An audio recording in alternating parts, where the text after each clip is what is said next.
Matt Kenseth is now to go for Jeff Johnson. Looks tail to blow. Bush up high. Here they come. Gentlemen, start your engine! It's Wednesday, July 30th, 2014. Coming up today on the Pit Pass, we look back at Jeff Gordon's 5th Brickyard 400 victory. Plus, we dive in deep into what Denny Hamlin's 75-point penalty and the loss of his crew chief for 6 races means, and exactly how they're going to appeal it while not actually listening to what NASCAR has to say. Plus, what does Brian France make each year? We dive into it, and Joe Gibbs adding a 4th team, and chase drivers not testing. It's all coming up on the Pit Pass. Get ready. Are they ready? Wrap in. And hold on. Are they ready? We're getting the green. Starting right now. How we need to do it, boys. That was awesome. Yeah. We're either going to get them or we're going to wreck. 4 times, a little upset. Dude, I left the room. What the hell? This pisses me off so much. You have no idea. That was a bull, Joe.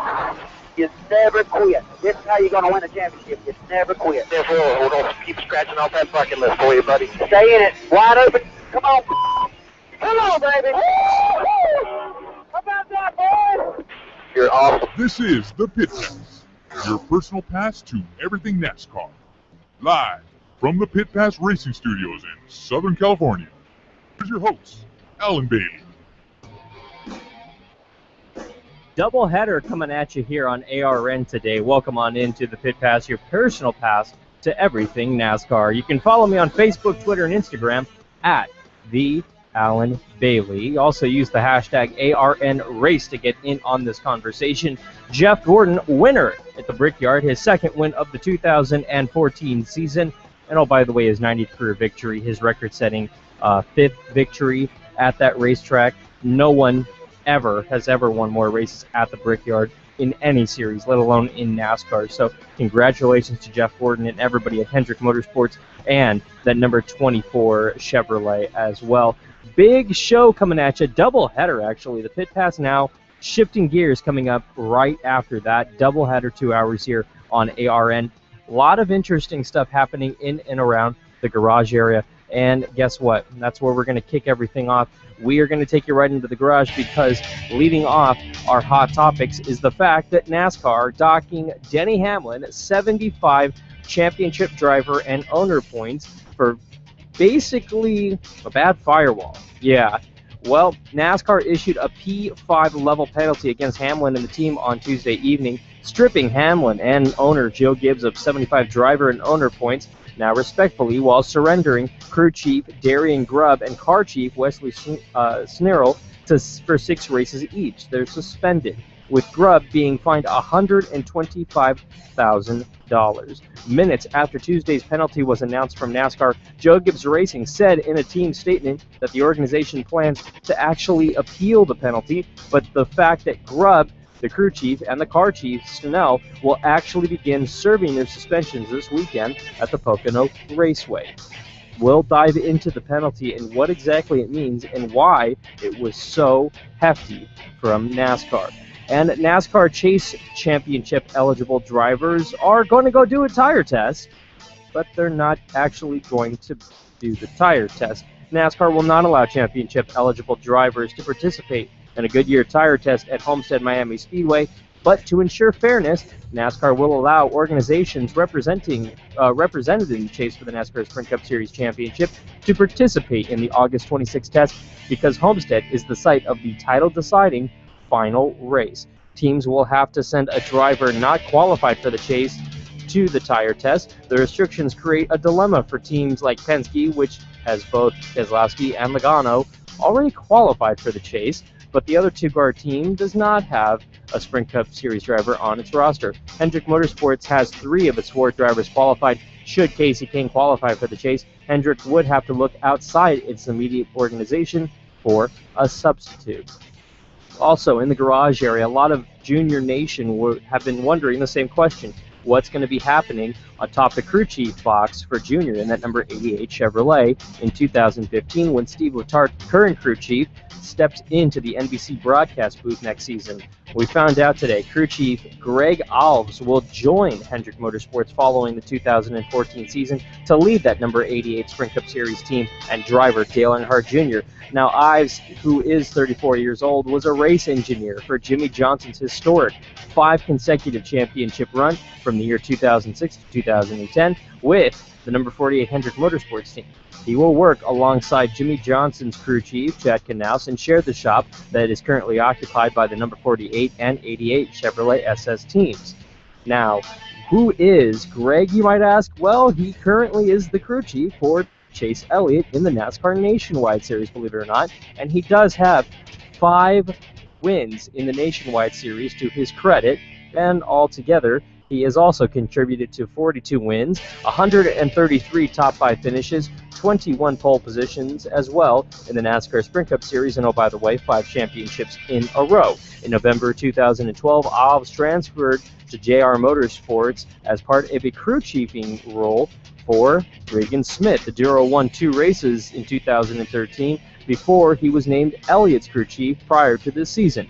Junior Motorsports works very closely with Hendrick Motorsports and is owned by Earnhardt and a partnership by Rick Hendrick himself. Looking also into the NASCAR garage, well, lots of things going on over this weekend, and the fact that, oh yeah, that guy Carl Edwards actually made it official. We now know that Edwards will not be returning to the number 99 Ford in 2015 for owner Jack Roush, where he started his career some 10 years ago. The reason being, well, he just wants to plain out move on. He's looking for new opportunities, and yes, Jack Roush did something that was considered unprofessional by many in the garage area, including Fox Sports' Larry McReynolds, who reamed him in a weekly blog up on foxsports.com for basically Jack Roush revealing his driver lineup for the 2015 season so unprofessionally on Sunday morning before the big race. And yes, it's not that pretty. We'll go ahead and break everything down behind the method of Roush Fenway's madness coming up in a little bit.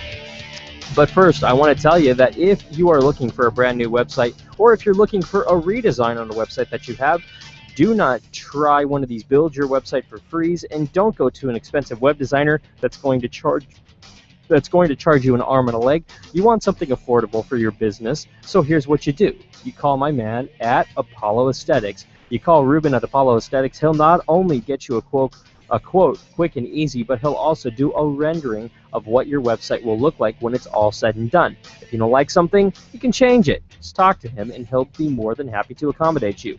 If you're looking to build a shop online, well, sell your product online, that's something that can be done as well. Apollo Aesthetics can more than accommodate you. Those free website builders and some web design companies won't do that, and if they do, they're going to charge you an arm and a leg. Not at Apollo Aesthetics. They'll not only help set up the shop online for your business, but they'll also show you how to update it and how to track all of your invoices. And yes, they'll help you set up social media accounts, email addresses, and yes, even hosting, which can add up if you don't go to the right provider. But Apollo Aesthetics can show you how to do it for as little as $10 a month for unlimited storage. That's not too bad. Now, what do you got to do?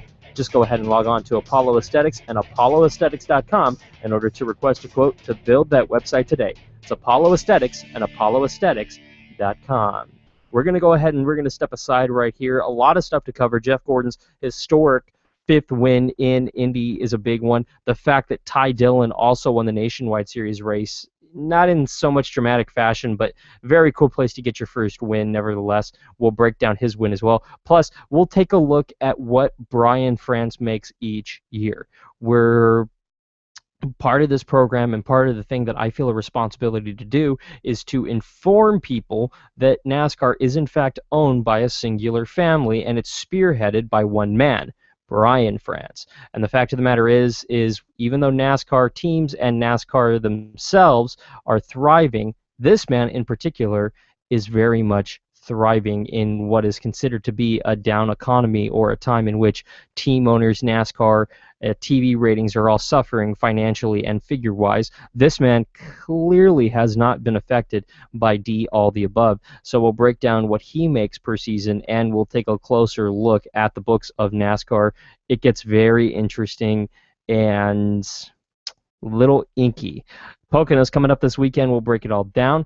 We'll talk about Jeff Gordon in NASCAR. What does he mean? Where will Carl Edwards go in 2015?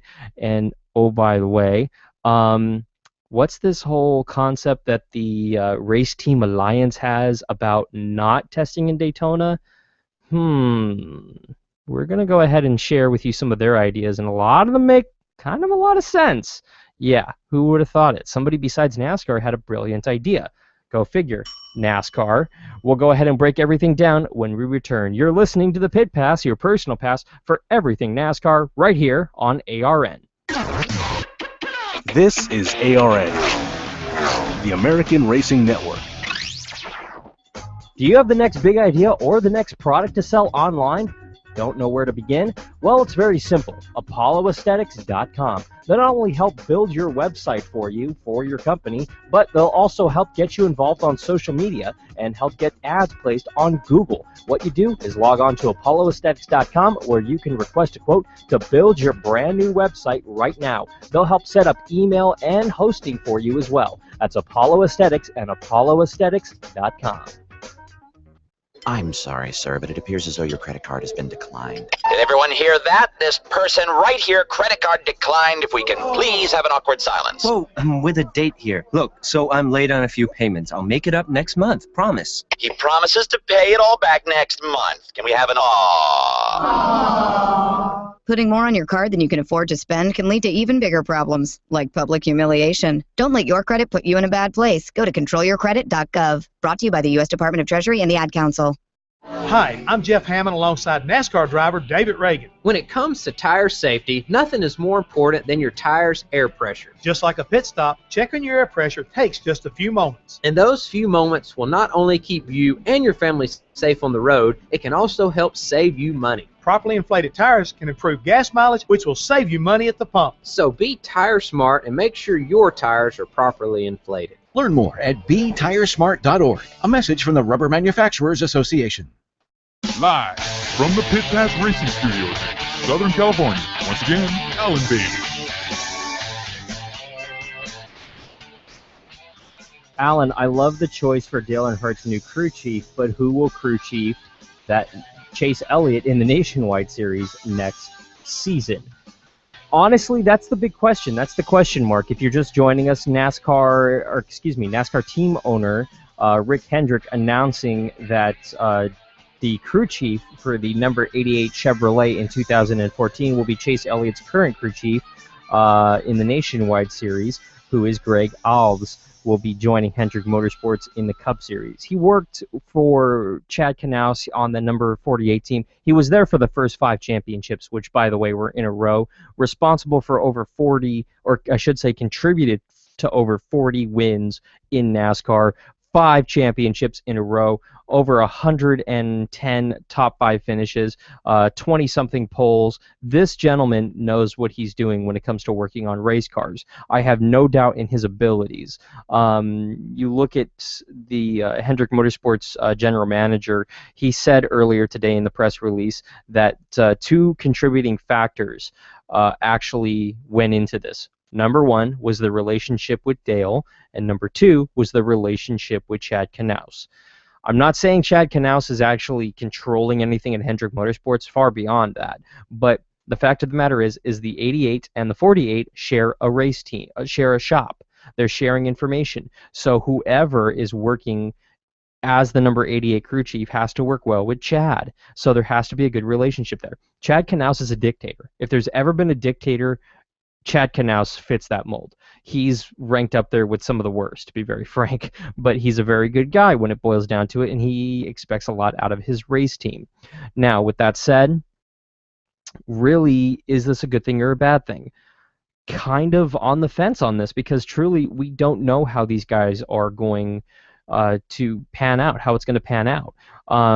I think it'd be very smart, and this is probably already the case, but it'd be very smart to have Greg actually sit atop the 88 team's pit box with Steve Letarte and sit in and listen and take notes, do all that stuff. This is a very interesting situation because when you look at it, whenever a crew chief is typically on the way out, they're typically leaving in a hostile environment. It's stuff like, well, so-and-so's leaving, so he can't sit in on our team meetings, and all of the notes belong to us, and we don't want him doing any of this or any of that. Da, da, da, da, da. It's just very... It's a hostile environment. It's an awkward situation. It's just like whenever you leave a job. It's awkward because there is still work to do, and it's very much a moving pinball, but at the same time, you're leaving, so you're busy trying to clear out your office while you have guys over you kind of taking your notes and taking things that you thought belonged to you but truly do not belong to you. And, oh, by the way, they're having meetings about things that you have started, that you have done, and it basically means you're going to be sitting out of a lot of important meetings that you normally would be sitting in. That's the awkward situation that is a crew chief swap. This is not, because really Steve Letarte isn't moving over to another race team. He's moving into the broadcast booth. And I'm pretty sure Rick has sat him down and said, hey, when you're in that broadcast booth, I don't want you to talk about this. Please don't talk about that. Please don't do this, because there's a lot of sensitive information that basically Steve Letarte knows. He's very much aware of. And if he wants to go spill the beans, so to speak, on national television, he can do that. Now, he's an intelligent person. He's not going to go do something stupid that's going to risk his job or put Hendrick Motorsports in a position that's going to compromise their organization. Yet at the same time, I think that you don't necessarily see any of those awkward... Really, we're not going to see a whole lot of those awkward, well, you're leaving, I'm coming in kind of situations that we typically see. We're really going to see, I think, Greg step into the crew chief role pretty seamlessly, I believe. We're going to see them actually use Greg as kind of a co-crew chief, so to speak, kind of listening into Dale, listening into the radio, because he's getting ready for the job that he's going to be doing next season. But at the same time, he's not going to be compromising what he's doing in the Nationwide Series to basically sit and listen to Dale's radio. He's still very much in the championship hunt with Chase Elliott, very, very much, and Chase Elliott's going to go down as one of these guys who's going to take it all the way to Homestead for the title in the Nationwide Series. I don't think that's going to be jeopardized. I don't think that's going to be a situation where Greg or NASCAR or Dale or Steve or anybody are going to get involved. I think Hendrick Motorsports, JR Motorsports, they're much too good for that kind of thing. So really, I think it's a good thing overall, but really, it's not so much what happens this season, it's what happens next season and the season after that and the season after that and the season after that. Because it's ultimately not only about putting the chemistry together, but also keeping up with the race car, keeping up with the changes in technology in NASCAR, and keeping up with the changes in the race car in the race, keeping up with what Dale is spurting out as far as his information, deciphering it, figuring out what adjustments need to be made to that race car, figuring out the strategy. So far, Greg has proven very successful with that in the Nationwide Series and in the Cup Series as well, as an engineer. So is that something that ultimately is going to translate into the Cup Series again?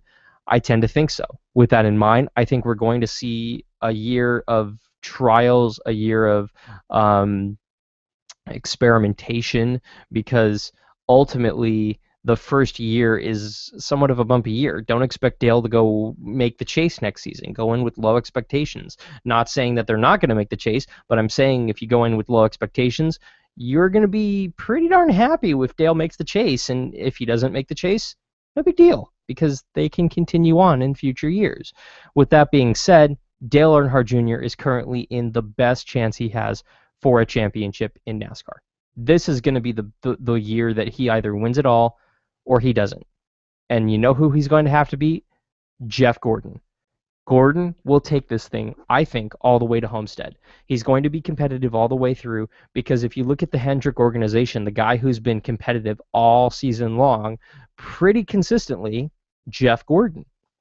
He's been in the top 5. He's been in the top 10 for most of these races. They've been making the right calls atop the pit box. They only have 2 wins, but really, you look at it, the 4 car had moments of glory earlier this season, winning a couple of races early on and running near the top 5 and in the top 5, having mechanical issues and other issues. I think the race cars have caught up to them because their cars aren't as stout as they were a couple of months ago.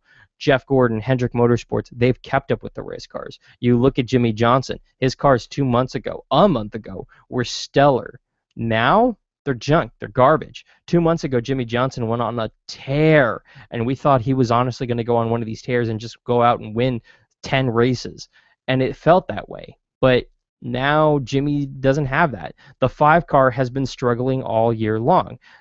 The 88 car has been there, but hasn't been really in the top 5. They've just been hanging outside the top 10, inside the top 10 for the better part of the last couple of months here. Jeff Gordon, on the other hand, has been hanging out inside the top 5. He's been running near the front for the better part of the last season, and I think that's going to translate all the way through into Homestead. I truly do. He's had good runs on all different types of racetracks, a number of top 5s. There's a reason he's leading the point standings, and really, it's a question of can he survive all the crazy wackiness that is this new chase format and the crazy and wackiness of the elimination rounds. That is the big question mark for whoever wins this championship and whoever's going to compete when it comes to the Homestead race. That Homestead race is going to be insane. I can't stress that enough. That if you watch one race all year, watch that race because it's going to be insane. With that in mind, what we're going to go ahead and do, easy for me to say. What we're going to do now is we're going to go ahead and take a look at our, I don't want to call it my favorite segment, but it's definitely one of the wackier segments. Let's take a look at our silly season update. Well, the fact of the matter is there's kind of a big domino that fell over this last weekend. The fact of the matter is that Carl Edwards made it official, and so did Jack Roush. He won't be back in the number 99 Ford or in a Roush Ford in 2015. Roush made the announcement when they announced their 2015 driver lineup before the Indy race on Sunday. Basically saying, hey, Carl Edwards, yeah, he's not going to be racing for us next year. Sorry. And pretty much Edwards Nation, I don't even know what you'd call that, the Carl Edwards fan base went, what? Really? Oh. When everybody in NASCAR pretty much knew this for the last 3 months, 4 months. It's been quite a while. So it was made official over the weekend. As far as where he's going to go, he can't make that announcement official until September per his current contract with Roush Fenway. But Joe Gibbs himself was on hand at Indy on Sunday, and he was dropping hints of a 4th team for 2015. It was very much something that was on the docket for NASCAR, and it was very, very interesting. Let me put it that way. Very interesting indeed. And that's something that we will dive into in later editions of our silly season update. Ooh, drama. Ooh, silly season. Ooh, silly. Ooh. Don't ask me where the term silly season comes from because honestly, it's just one of those stupid NASCAR things, kind of like boogity, boogity, boogity. You can't really explain that to anyone. You try to explain that and they look at you like you're on crack. That's pretty much how it works. Like, there's no 2 ways around it. What are you going to do? But looking at the rest of the NASCAR universe, Joe Gibbs Racing, can they handle a 4th team? I don't know. Because that team very much struggled when they went from 2 to 3, and when they were running a partial 4th team for testing and such, it didn't really work out too well. Not saying that it was a huge failure, but it just didn't end up working out for the most part. It was very, I don't know, rough around the edges. It was a test team, so I'm not saying that they put the best driver and the best equipment underneath that car, but at the same time, you got to wonder, is that organization ready to expand to 4 teams? That's a big question mark that I think only Joe Gibbs Racing and Joe Gibbs himself can really answer. JD Gibbs as well, but I don't know. It's a very interesting concept to see them go to 4 teams. A lot of speculation earlier. We reported it earlier with M&M's moving over to Carl Edwards as the sponsor at Gibbs, with Monster Energy moving up into the Cup Series with Kyle Busch in 2015. Those are very much unconfirmed reports at this time. It's just a rumor that kind of has been persisting. M&M's has since denied this, but they pretty much denied that they were going to Joe Gibbs Racing a number of years ago, and we all know how that turned out. So it's a big question mark. It's a big, let's see, really, when it boils down to it. We will honestly see what happens. It's one of those, let's just give it a minute here. Let's let it develop a little bit, and then we'll see what exactly happens here in the near future. The other thing I wanted to talk about here in this segment was the fact that Carl Edwards has already confirmed, yeah, he knows where he's going in 2015. Why is he waiting? Precisely that, the contract. They have it in their contracts at Roush that you can only talk about when you're leaving at a certain point of the year.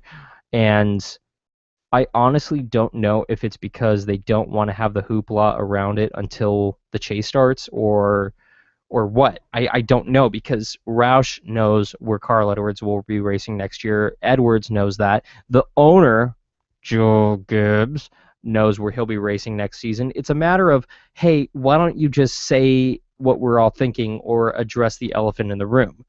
It's not insane. It's insane that we're playing this huge game of cat and mouse when we all know what's going to be happening here. You look at the quotes from Edwards over the weekend. Quote, "Right now, we need to win this championship, and that's my mission. I drive for Jack Roush. I drive the number 99 Fastenal Ford, and that's what I'm going to do right now." So from a housekeeping standpoint, Roush has announced that what they're going to do next year. I'll be announcing what I'm going to do next year, but I just want to be real clear. The focus is to win the championship this year. Unquote.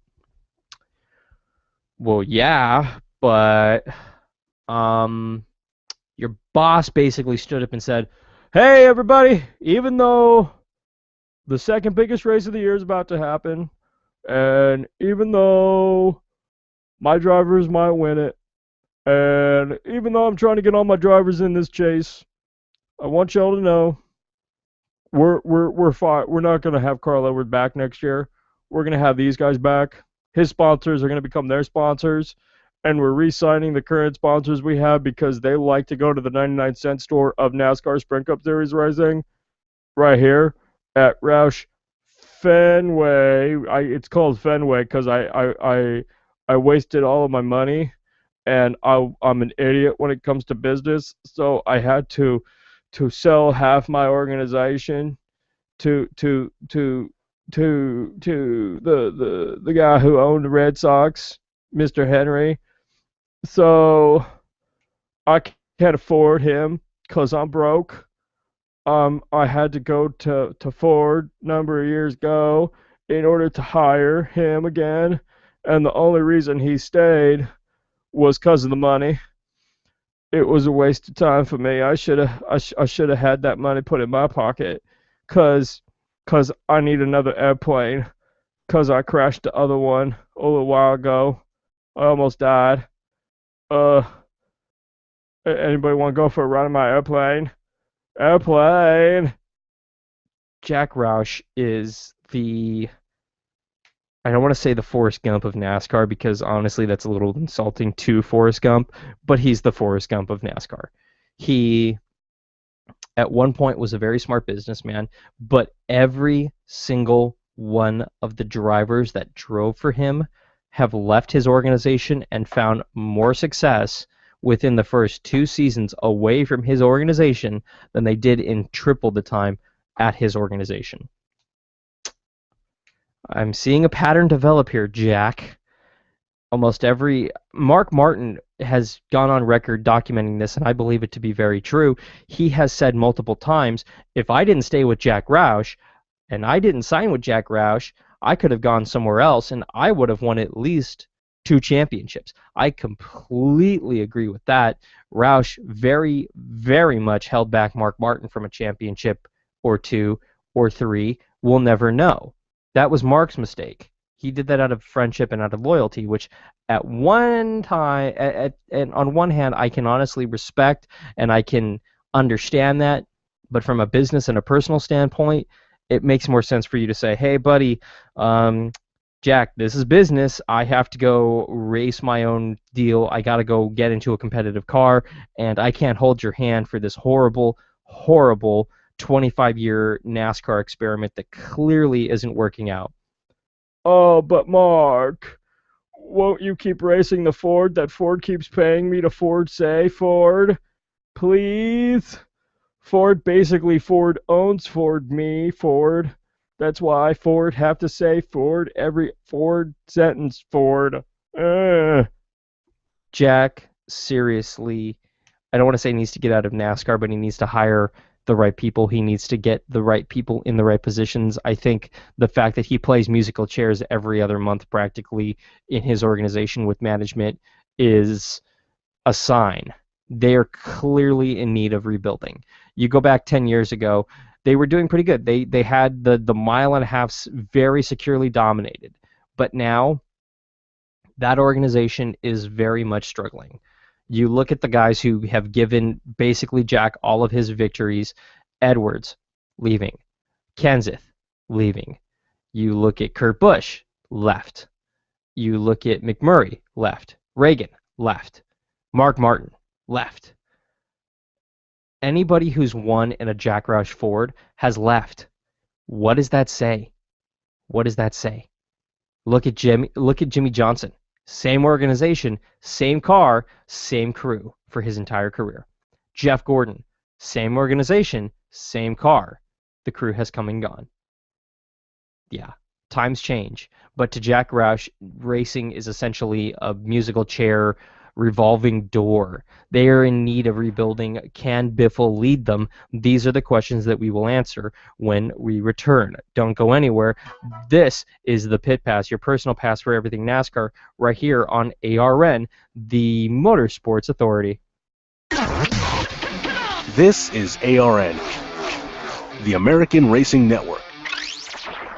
In today's day and age where every phone has a camera in it, everybody thinks they're a photographer. Whether they're putting stuff online on Instagram, Twitter, or Facebook, they think they know what they're doing. But when it comes to hiring a professional photographer, you need someone with years of experience and the professional equipment that is necessary in order to capture a professional shot. Not a smartphone with some filter on Instagram. You need a professional with years of experience and photoshopping skills. There's only one place to go, and that's Self-Destruct Photography. Log on to facebook.com/self-destruct photography in order to check out their portfolio of work, plus get in contact with them to set up a date for your photo shoot. Whether you're looking to get some 8x10s done if you're an actor or a professional, or if you're looking to get some family photos done to capture a moment forever, or if you need to get some graduation photos done that didn't turn out so great the first time around, or even if you're getting married, call my man Scott because he'll set you up. That's Self-Destruct Photography. Don't miss your shot with Scott.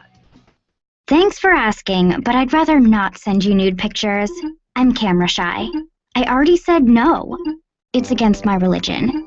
I'm giving my dog a bath. You can have pictures of that. Pressure gives me hives. Under my clothes, I'm a robot.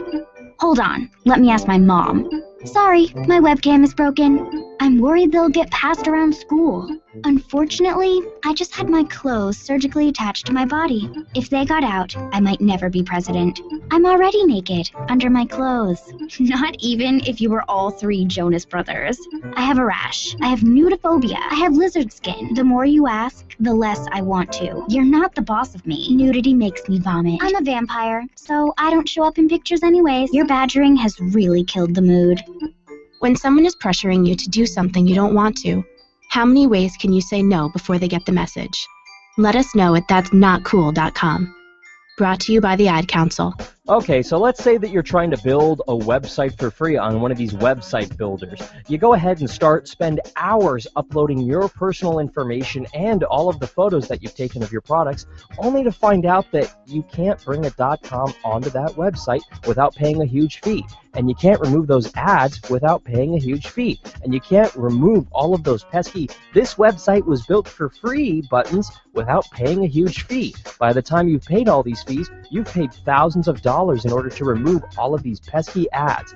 Why go through all the hassle? Why spend all of those hours doing it yourself? Go ahead and log on to ApolloAesthetics.com, not only to request a quote to build your brand new website and to see a rendering of what your website could look like, but in order to set up services like email, hosting, Facebook, Twitter, Instagram accounts, and a whole lot more. That is Apollo Aesthetics and ApolloAesthetics.com. 160, buddy. One lap at a time, 1 inch at a time. Let's go do this. Careful. Stay focused, guys. Stay focused. Work hard. 4 man. Stay calm out there. Fight hard. You know how this place is. It's a tough track. Everybody knows what we got to do, and let's have a good time with it. Here we go.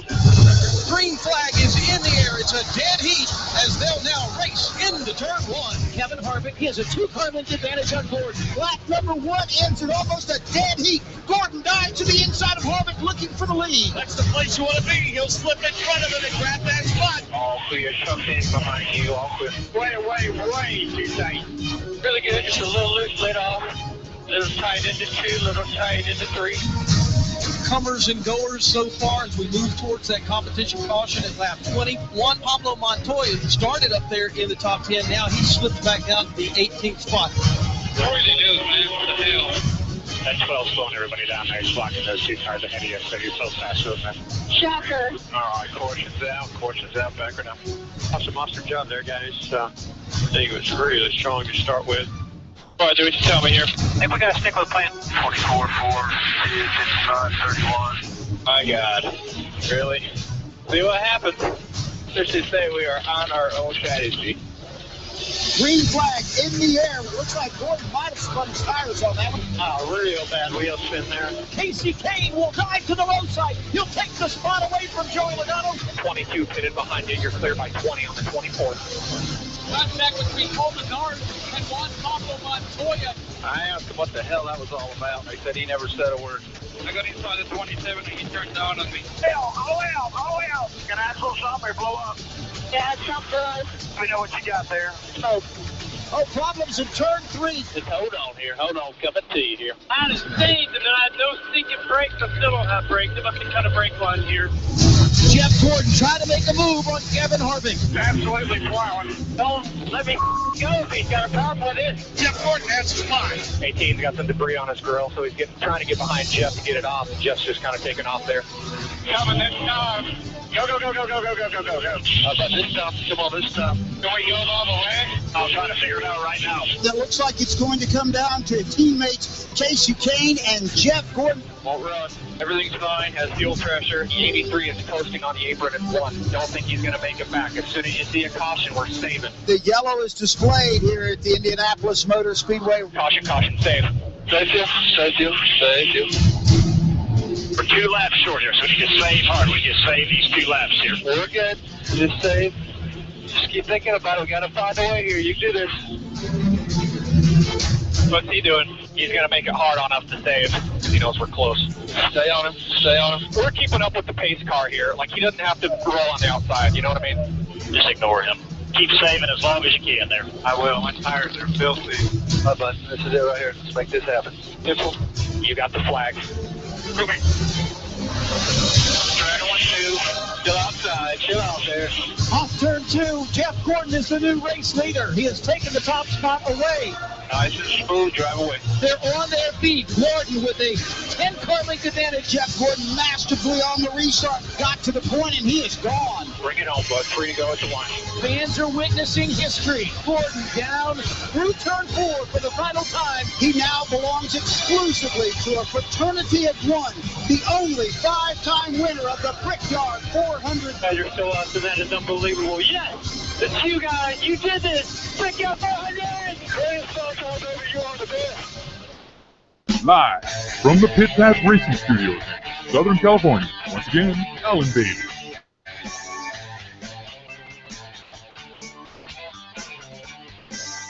Those were the sounds right there from the Brickyard, some of the moments that we saw and heard over this last weekend. Jeff Gordon, winner of the 2014 Brickyard 400 at the Indianapolis Motor Speedway, his 5th victory in that race at that racetrack in 21 years.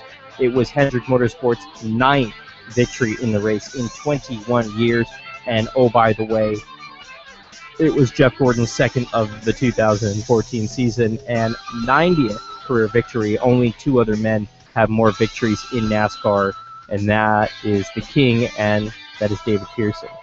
Not too shabby, Jeff. Not too shabby at all. I just put up a picture, actually, on my Instagram and my Twitter and Facebook account at the Alan Bailey. It's a picture of the crowd from Indianapolis. And it makes me question NASCAR. It makes me question racing as a whole. It really does. Because you look at the crowd, it's not great. It's very bad, actually. You look at the quote-unquote great crowd, and you really have to stop and think, is NASCAR going in the right direction? I don't know. It really makes you stop and think. It really, truly does.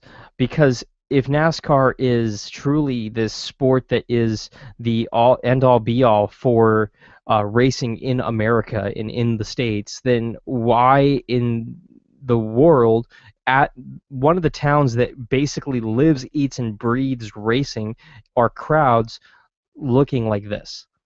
It's a little scary. It's a lot scary, actually. It's very scary. It's up on my Instagram, my Twitter, and Facebook at the Alan Bailey. You can also use the hashtag NASCAR or hashtag ARNRace in order to see it. It's horrible. It's atrociously bad. It truly is, and it's just entering, actually, the front stretch on the outer part of the racetrack. And yeah, arguably, it's one of the bigger racetracks, but at the same time, it really needs to be addressed. It's an issue. And I put the question up online earlier this week, and it got some interesting responses, especially on Facebook. This one comes from Sherry on Facebook. It reads, quote, I live 2.5 hours away from there. Been to one, and that was enough for me. It's usually hot enough to cook on the metal bleachers. It's surrounded by gravel and very few restrooms. Good parking spots are in some homeowners' front lawn. Best place to watch the race, your own couch. The facility needs tons of upgrades and improvements. Sherry, I agree with you. You really look at it, and really it's not something that you really need to stop and go, wow, that's so great, because truly that facility does need an upgrade. It really does. There are things that I think can be done to it. There's a number of things that really need to change.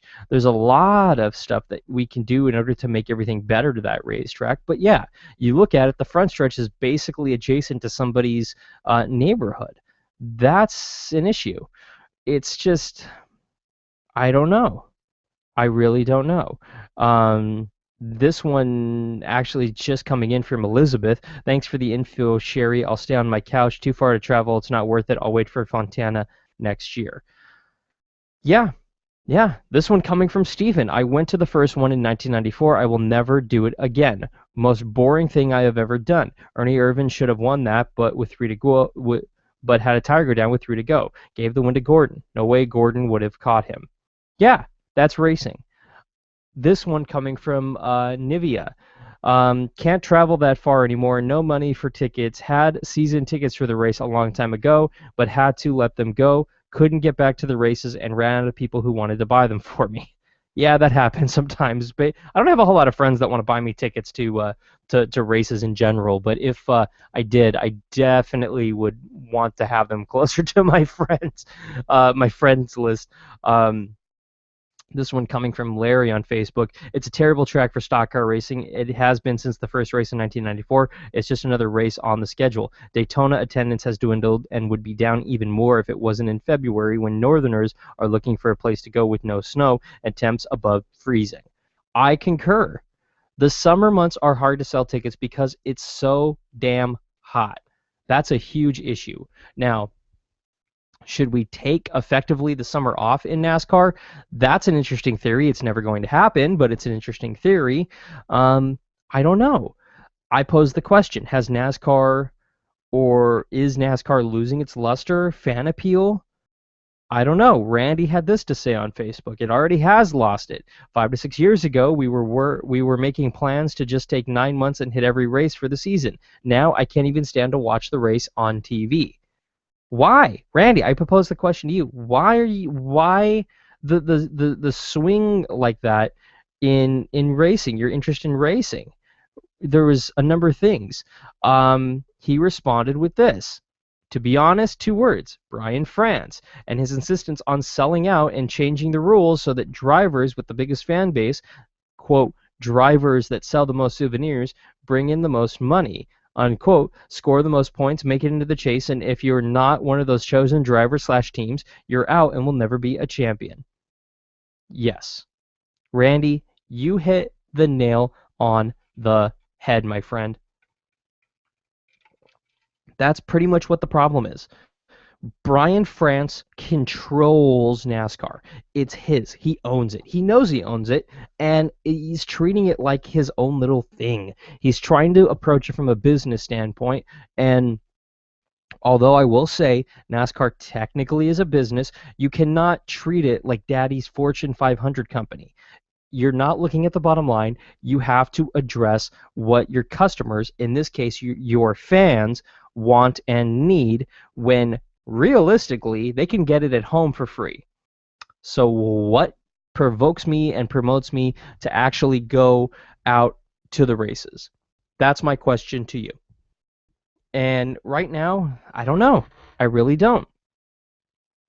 It's very interesting.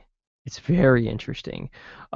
He also said in an email, I had a voice. I was on the fan cancel from the beginning. I got an email 3 years ago telling me they no longer needed my opinion. At that point, I still thought there was hope for the sport to turn back around. All hope was lost when Brian gave his speech in Chicago and said that he owns NASCAR and he can change the rules anytime he wants for any reason he wants and doesn't care who does or doesn't like it. Randy, yeah, understand. We are basically little prisoners in this world of NASCAR. Period. I don't care what anybody tells me. The reason being, very, very, very much so, this world of NASCAR is owned by the France family, in particular Brian. And Brian is a greedy sumbitch. I said it. He's a greedy, self-centered person. There's no other way around it.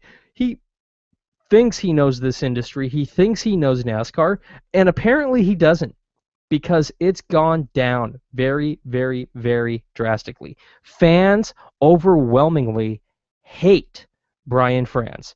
At first it was because of the chase, but the chase honestly has been a catalyst for the hatred of this man. The chase was the first of many decisions. Once the chase, once the COT, once the rules changed, once everything changed, happened, then everything started to go downhill. Period. NASCAR's chief executive, Brian France, actually said in court documents that his former wife spent, quote, a staggering amount of his fortune on her family and friends, unquote, and that Megan France and her former husband spent very little time with their 2 children and became verbally abusive. Yeah. So Megan France, the wife of Brian, is saying that he basically doesn't care about his family and that he verbally abuses them when he doesn't get his way. So you're telling me that this shell of a man not only runs NASCAR like his own personal piggy bank, but also neglects his family. They basically they're divorced now, obviously, and the divorce documents have been unsealed, and we finally get to take a look at some of the numbers that we're talking about. Now, various court documents were released Wednesday, revealing new details about the couple's bitter second divorce. Believe it or not, yeah, they were married, and then they broke up, and then they got married again, and now they're broken up again. Yeah. The France's lawyer had fought for years to keep the records confidential, and finally they came out.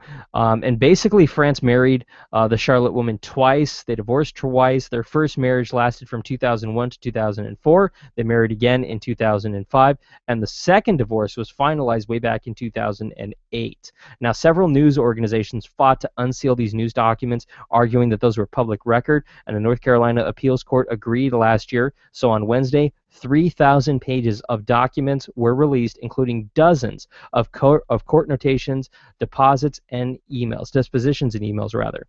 According to a statement from an open court, the couple's 2008 separation agreement included paying Megan France $9 million in alimony of $32,000 a month for 10 years and $10,000 a month in child support.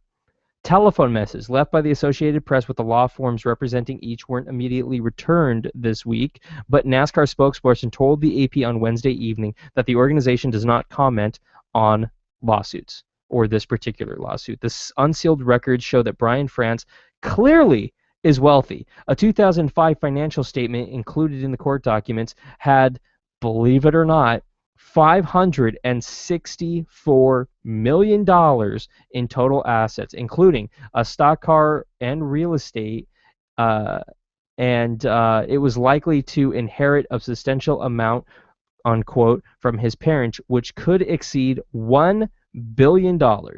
Founded by his grandfather, NASCAR is a multi-billion-dollar business and one of the most popular sports in the world. Yeah.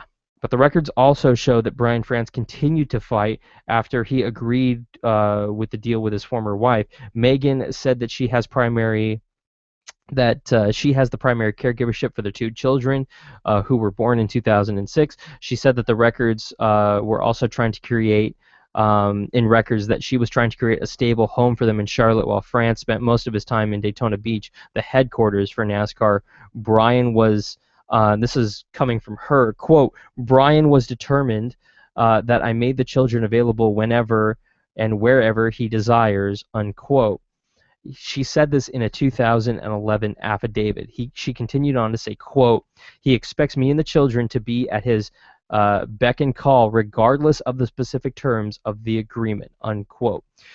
She also said that she didn't agree, but that he would, quote, take actions to punish me, unquote, including withholding money. In one case, the court records claim that Brian France failed to pay $52,000 in government expenses from August 2008 to February 2009. He also failed to give her $3 million that she was due on January 1st, 2009, according to these records. She continued on, and it kind of all spilled out after this. Quote, Brian becomes more verbally abusive when I will not follow his dictates. I believe Brian is continuing to try to punish me for not being willing to change the terms we agreed in the agreement because he is now unhappy with them, she said in the documents, unquote. But France, in a September 27, 2008 email to Megan, told her he was unhappy and that with the way that she spent the money. He said in the court documents that she spent a staggering amount of money over the years on her friends and family. The documents also indicated that France, who has remarried, had hired a private investigator to look into his former wife's whereabouts. He also claimed in the documents that she violated the terms of the confidentiality agreement by talking to their friends about the settlement and making discouraging remarks about him. My friends, this is ugly. This is as ugly as the Sterlings, frankly, and it's bad. This is the guy who's running NASCAR. If it gives you some hint of his personality and his dictatorship, he might be a sociopath, and I mean that sincerely. I don't know that for sure. I don't know the man. I can't comment on that, but based on court documents and legal documents from his divorce, I personally think he's insane. I think he needs to get his head checked because he has this overwhelming desire to control his wife. Control her. Ooh. Why? Why? It seems to me like his wife was honestly trying to make a home for their children in North Carolina where they're from, where she's from. North Carolina, in many people's opinions, is nicer than Florida, where you have set up shop because your daddy and your daddy's daddy set up shop in Florida. So you want to stay in Florida when most of the race teams and most of the NASCAR buildings and your wife and your children are in North Carolina? Okay, why not fly home on the weekends? You have the money. Clearly, you're worth over $500 million. Clearly, you have a couple, million lying around to pay for some airplane fuel to fly one of your many private jets, Brian. Ooh, private jet. Ooh. This guy and his deal are just insane. This is the guy running NASCAR. Honestly, NASCAR fans, if you want to send a clear-cut message to Brian, to NASCAR, turn off the TV. Stop going to these races. That will send a very clear, very dry-cut message to NASCAR and to Brian. Of course, Brian will sit there, I don't care. I'm Brian France. I own NASCAR. Arrgh. Which is fine. He can huff and puff and blow his house down all he wants, but the fact of the matter is in my opinion, he truly is a sad, strange little man, if I'm quoting a Toy Story movie. But the fact of the matter is that this guy is very controlling. He clearly has some anger issues. If you're holding money back from your significant other while you're married because, I don't like the way you're spending it. You're spending it on your friends and family. Ugh. Come on. No other media outlet will report this because they're afraid of NASCAR. I don't care. I've said it many, many times on this program. NASCAR cannot touch me. I get paid through the American Racing Network, which is owned by Turn 4 Media. And they don't have any affiliation with NASCAR.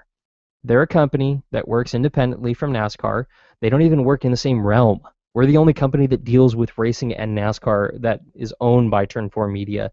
And the fact of the matter is, we're very much separate. And our business is clearly thriving, and theirs is very much dwindling. Very much dwindling. You want to know how to fix NASCAR in a nutshell? The Race Team Alliance had it right. They're trying to form a union, so to speak, to get these owners together to basically gang up on Brian France so that they can change NASCAR and they can save this sport. They're making an attempt. Brian and NASCAR are kind of running around like chickens with their heads cut off at this point, just changing the chase because they're worried about ratings when football season rolls around. The fact of the matter is, ratings when football season isn't happening is suffering now because of these changes. Something that nobody has conceived is the fact that when their driver wins, well, it doesn't matter who wins after. Okay, Kevin Harvick won? Okay, well, Harvick fans can tune out now. Dale Earnhardt Jr. won. Okay, Junior fans can turn out now until the chase starts. Basically, any fan of the quote-unquote big drivers can turn off the TV and go, well, we made the chase, now we just have to wait for it to start. What happens between now and then? Doesn't really matter. Doesn't. You want to make it exciting? Make the season 10 races. Yeah, I said it. Make it 10 races and 10 drivers actually advance into the chase of 10 chase races. 20 races. That would be compelling. That would be exciting. And that is why basically the NFL does so well. Because they have very few football games, and you want to watch every single one of those things. Less than 20, folks. It works. The NFL is the most popular sport in the country by far right now. NASCAR came close at one point, but there's way too much of a good thing going on right now for NASCAR. There's some great racing out on the racetrack. Not saying there isn't, but the fact that racing lasts 10 months is insane. It's information overload, and honestly, I don't care. I've gotten to a point where it's just watered down crap, and NASCAR honestly needs to cut it out. We race almost 40 races a year. Cut it in half. Let's race 25 at the very most. Go to every single one of those racetracks once, and then have the chase start in the middle of the summer. Guess what? NASCAR season will be done by the time football season rolls around, so you don't have to worry about competing with each other, and you will have the month the summer months all to yourself. You'll have baseball and NASCAR going on. And NASCAR will prevail because NASCAR will have the only championship playoff, and everybody's just basically getting into the all-star break by the time NASCAR's championship rolls around. That makes sense. It'll never happen, though, because NASCAR wants to go to all these different races and just pick up any loose change that any of these races have lying around, because they're all about the money. They want to make more money. Ooh, more money. Ooh, NASCAR. Ooh, greedy bastards. Ooh. I'm over it. I'm done. Hour one of this doubleheader day is done. It's in the books. The Pit Pass in the books. We'll see you next Monday right here on ARN. Stay tuned for Shifting Gears right here on ARN. They're going to be starting in just a few minutes. I'm Alan Bailey. We'll see you at the track.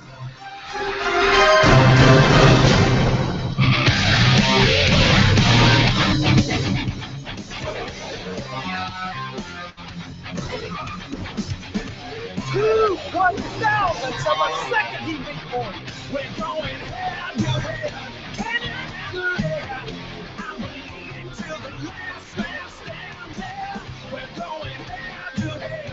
Can you handle it? I'm taking you down. I'm the last man standing there. We're going head to head. Can you handle it? I'm taking you down. I'm the last man standing. We're going head to head. Can you handle it? I'm bleeding till the last man standing. We're going head to head. Can you handle it? I'm taking you down. I'm the last man standing. I'm the last man standing. I'm the last man standing. Broadcasting from the ARN Racing Studios in Southern California, ARN Los Angeles. This is ARN, the American Racing Network. News.